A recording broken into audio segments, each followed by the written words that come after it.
नमस्कार दोस्तों, आइए आर्यन खान के केस को थोड़ा डिटेल में समझते हैं। क्या है ये केस जिसको लेकर मीडिया ने इतना हल्ला मचा रखा है और अब क्यों इसे पॉलिटिकली मोटिवेटेड कहा जाने लग रहा है कुछ लोगों के द्वारा। You have got a BJP worker. Bhajpa के पार्टी मेंबर्स के एनसीबी और बीजेपी मिले हुए हैं। Do you think that this raises doubts over the nature of these raids?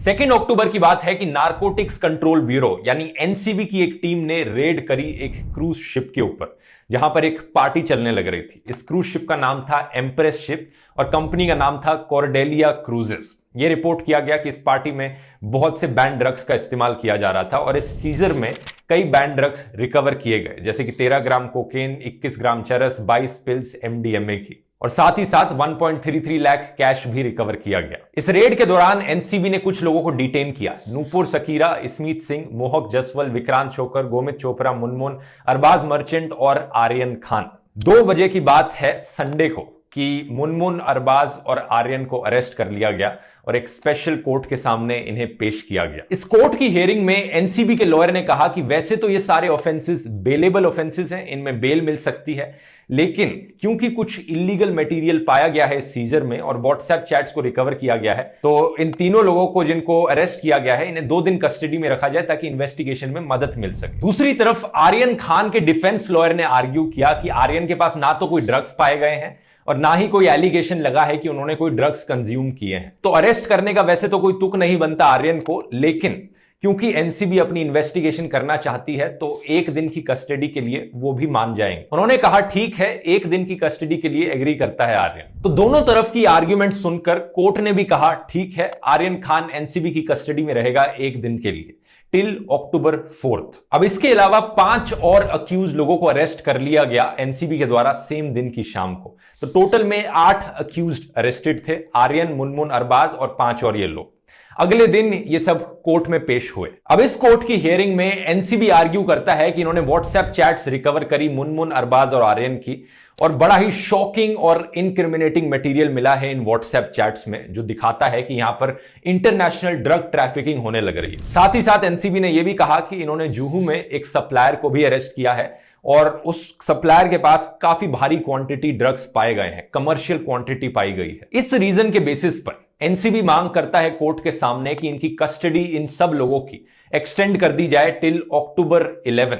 लेकिन कोर्ट इसमें जजमेंट देता है कि ठीक है, कस्टडी एक्सटेंड कर देंगे, लेकिन 11 अक्टूबर तक नहीं, 7 अक्टूबर तक करेंगे। तो ये सारे 8 अक्यूज लोग कस्टडी में रहे 7 अक्टूबर तक। दूसरी तरफ ये जो क्रूज थी, कॉर्डेलिया क्रूजेस कंपनी थी, इसके जो सीईओ थे वो एक स्टेटमेंट इशू करते हैं कि इनका इस केस से, इंसिडेंट से कोई भी लेना देना नहीं है डायरेक्टली या इनडायरेक्टली, क्योंकि कॉर्डेलिया क्रूजेस ने इस शिप को चार्टर किया था एक प्राइवेट इवेंट के लिए, एक Delhi based event management company को। ये कहते हैं कि इन्वेस्टिगेशन में पूरी मदद करेंगे एनसीबी की। एनसीबी बाद में इन सीईओ को समन करती है और बोलती है कि आओ हमारे साथ इन्वेस्टिगेशन में मदद करो, और एनसीबी इनसे लिस्ट मांगती है सारे पैसेंजर्स की और सीसीटीवी फुटेज की मांग करती है। जो ये Delhi based event management company थी, इन सबके बीच फंस गई।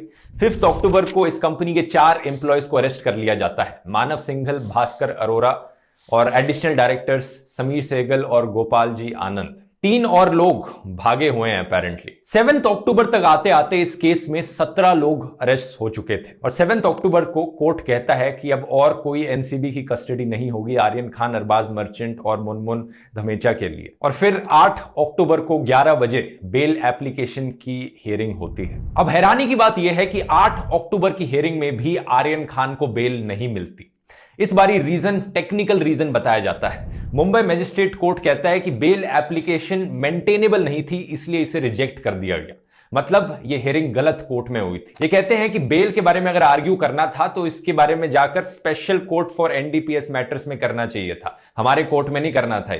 इस कोर्ट के पास ज्यूरिसडिक्शन नहीं थी। अब इस चीज को शायद आप लॉयर की गलती कह सकते हो, लेकिन एंड रिजल्ट यह है कि आर्यन खान अभी भी जेल में है बिना किसी प्रूफ के कि उसने कोई ड्रग्स लिए थे, बिना किसी प्रूफ के कि उसके पास कोई ड्रग्स थे या कोई ड्रग्स की पोजीशन थी। अब सारे अक्यूज को जुडिशियल कस्टडी में डाल दिया गया है। अब अगली हियरिंग के लिए इन्हें स्पेशल कोर्ट में जाना पड़ेगा जो सिर्फ एनडीपीएस एक्ट 1985 के मैटर्स को हेयर करता है, और यह चीज सिर्फ मंडे को ही करी जा सकती है क्योंकि वीकेंड्स पर ये कोर्ट्स बंद होते हैं। अब इस पूरे केस में दोस्तों एक बड़ा गजब का ट्विस्ट है। जब आर्यन खान और अरबाज मर्चेंट को एनसीबी मुंबई के ऑफिस में ले जाया जा रहा था तो दो आदमी उन्हें लेकर जा रहे थे। यह सब वीडियो पर कैप्चर हुआ था और यह वीडियो वायरल चला गया था। पता चलता है कि ये दो आदमी एक्चुअली में प्राइवेट इंडिविजुअल्स हैं, एनसीबी के ऑफिसर्स नहीं है। साथ ही साथ जिस दिन ये रेड पड़ी थी, एक फोटो बड़ी वायरल गई थी सोशल मीडिया पर जिसमें कि एक आदमी सेल्फी खींच रहे हैं आर्यन खान के साथ स्माइल करते करते। एनसीबी ने क्लैरिफाई किया कि ये आदमी एनसीबी के ना तो कोई ऑफिसर है ना ही कोई एम्प्लॉय है, और ये आदमी उन दोनों में से एक आदमी था जो वायरल वीडियो में दिखे थे। तो सवाल ये उठता है कि कौन है ये दो लोग यहां पर और क्या कर रहे हैं। शरद पवार की जो एनसीपी पार्टी है वो अलेज करती है कि ये पूरा आर्यन खान का केस एक्चुअली में कंस्पिरेसी है बीजेपी के द्वारा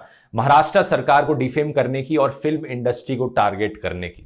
हमारा सीधा आरोप है कि पिछले 1 साल से भारतीय जनता पार्टी महाराष्ट्र को, महाराष्ट्र की सरकार को, मुंबई की फिल्म इंडस्ट्री को, बॉलीवुड को बदनाम करने के लिए फर्जीवाड़ा रच रही है।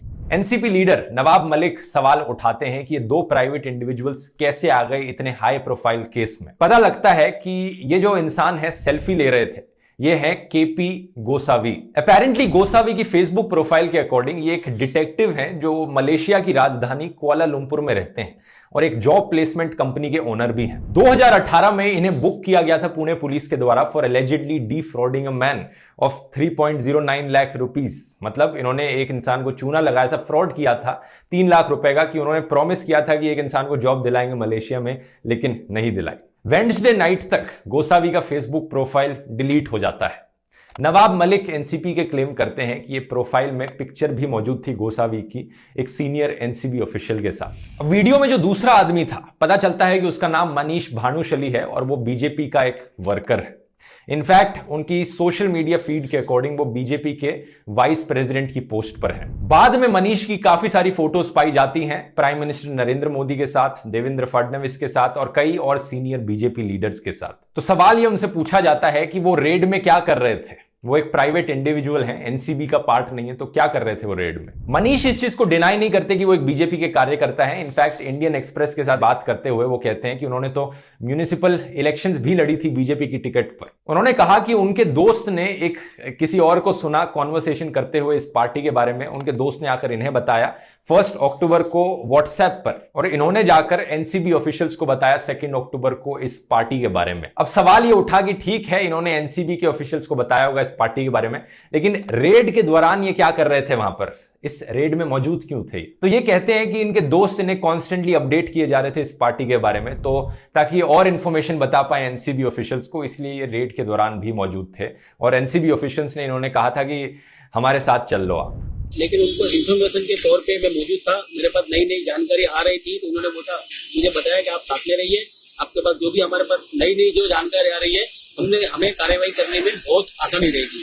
उसके बाद सवाल ये उठा कि रेड खत्म होने के बाद ये एनसीबी के ऑफिस में क्या कर रहे थे। तो इस चीज को लेकर उन्होंने कहा कि एनसीबी ने कहा कि हमारे साथ आ जाओ एज ए विटनेस और आपको कुछ डॉक्यूमेंट्स पर साइन करने पड़ेंगे। फिर ये सवाल उठा कि चलो ये सब मान लिया, लेकिन ये एक प्राइवेट इंडिविजुअल बीजेपी के वर्कर रेड में मौजूद थे, रेड के बाद मौजूद थे, लेकिन अपने हाथ से पकड़कर खुद ये अरबाज मर्चेंट को और आर्यन खान को क्यों लेकर जा रहे। तो इस चीज को लेकर ये रिप्लाई करते हैं कि फुटपाथ काफी नैरो था, छोटा सा था, तो इन्होंने इंस्टिंक्टिवली उनका हाथ पकड़ लिया। अब मनीष भानुशली ये भी कहते हैं कि उनको केपी गोसावी के बारे में कुछ नहीं पता, वो नहीं जानते उस इंसान को।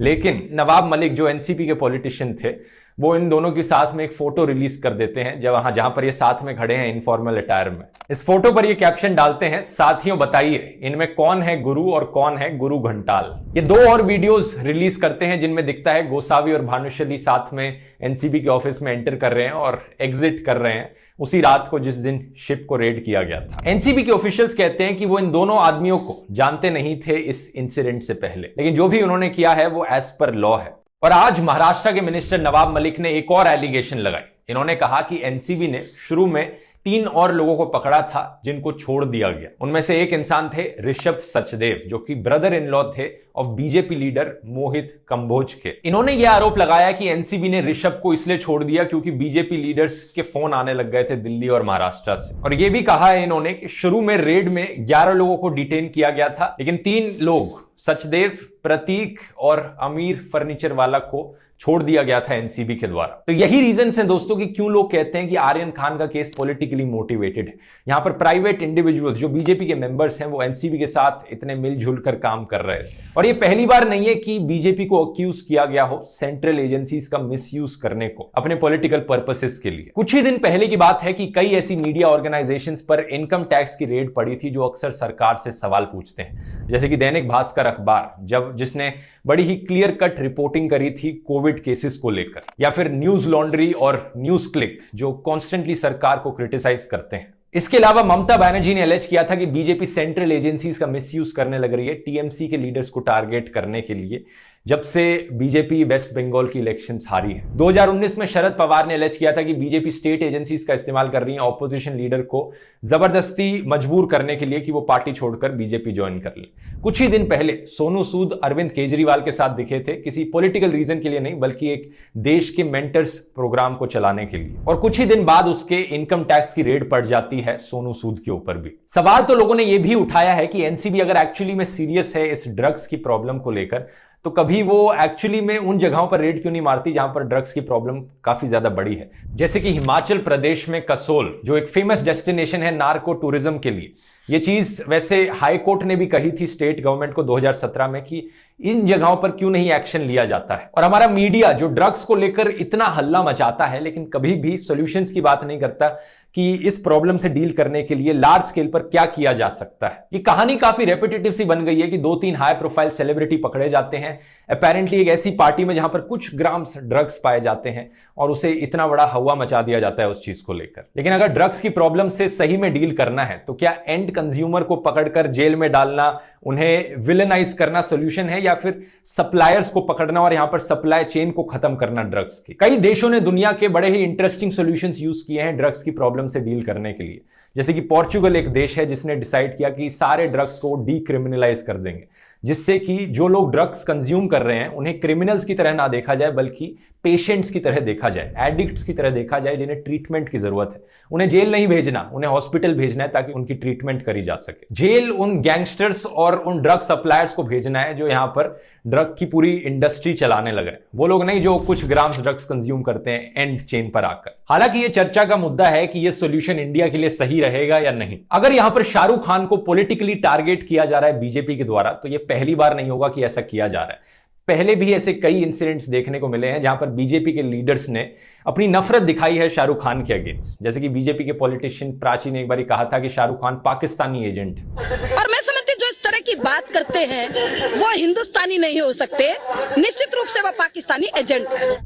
कैलाश विजयवर्गीय ने एक बार शाहरुख खान को दाऊद इब्राहिम से कंपेयर किया था, और आदित्यनाथ जो कि आज के दिन यूपी के चीफ मिनिस्टर बन चुके हैं, इन्होंने शाहरुख खान को हाफिज सईद से कंपेयर किया था। ये चीजें ओवर द इयर्स पिछले कुछ सालों में देखने को मिली। तो ये जो नफरत रही है बीजेपी लीडर्स की शाहरुख खान के अगेंस्ट, ये कहा जा सकता है एक लेजिट पॉइंट है कि ये जो रेड करी जा रही है पॉलिटिकल क्यों है। यहां पर आपकी क्या राय है दोस्तों, नीचे कमेंट्स में लिखकर बताइए, और उम्मीद करता हूं आपको वीडियो इन्फॉर्मेटिव लगा होगा। मिलते हैं अगले वीडियो में, बहुत बहुत धन्यवाद।